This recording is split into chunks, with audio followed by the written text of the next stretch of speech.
In the heart of the savannah, where the wind carried stories from one mountain to another, there stood a small village named Oru. Like and subscribe for more African folktales, where every home truly has a story.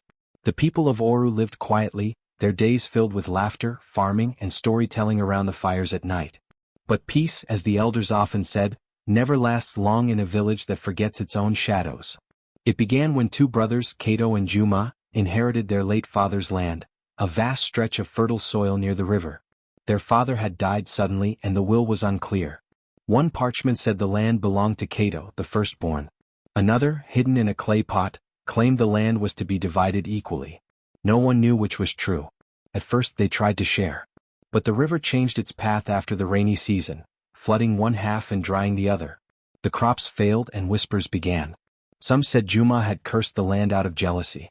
Others said Kato had stolen what wasn't his. The villagers took sides. Families stopped greeting each other. Mothers warned their children not to play near the cursed land. And yet, both brothers swore innocence.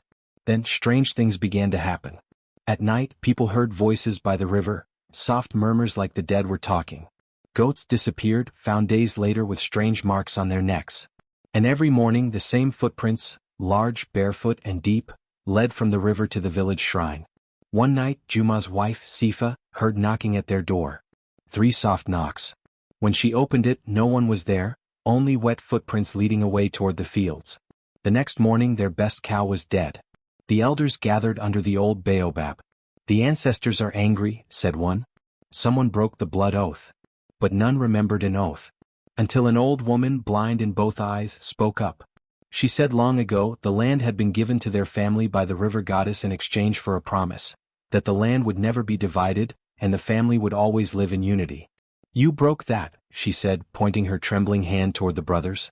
"And now she wants it back." Kato laughed. "Old tales and river ghosts don't scare me." But that night, his laughter turned to screams. Sifa ran to his hut and found him shaking, his eyes wide. He said he had seen their father standing in the fields, calling his name, whispering, "Give back what you took." His body burned with fever and by morning he couldn't speak. Juma thought it was madness, but when he went to fetch water he saw something that made his heart stop. The river, once calm, was red like blood. And from the middle of it, a shadowy figure stood, a woman's shape, her hair floating on the surface, her face hidden beneath the water. She raised her hand and pointed at him. That night the entire village gathered. The air was heavy, the fire crackled low. The old woman said there was only one way to end the curse. One brother must return the land to the river, offering a life as payment. Neither Kato nor Juma agreed. Instead they argued again, shouting, pushing. Until Sifa screamed. Everyone turned. The ground beneath their feet shook like thunder. Cracks opened, swallowing parts of the field. The wind howled like voices crying. In the chaos, Juma grabbed his brother's arm. "Let's end this before we both die." But Kato's pride was stronger than his fear. He broke free and ran toward the shrine. Juma followed. They reached the riverbank just as lightning struck the water.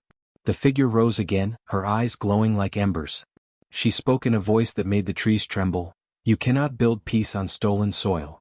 The brothers fell to their knees. "Take me," said Juma. "I only wanted what was fair."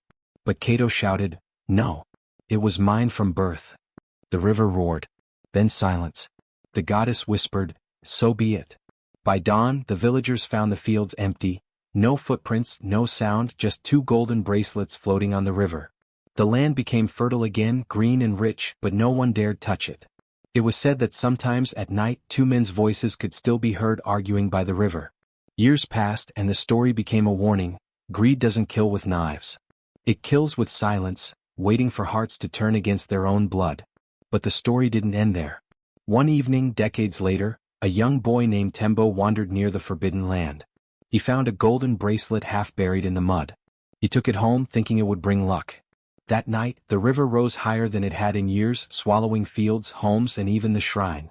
The elders said, "The river remembers." And Tembo's family? No one ever saw them again. Only their footprints remained, leading from the river to the edge of the village, and stopping suddenly as if they'd vanished into thin air.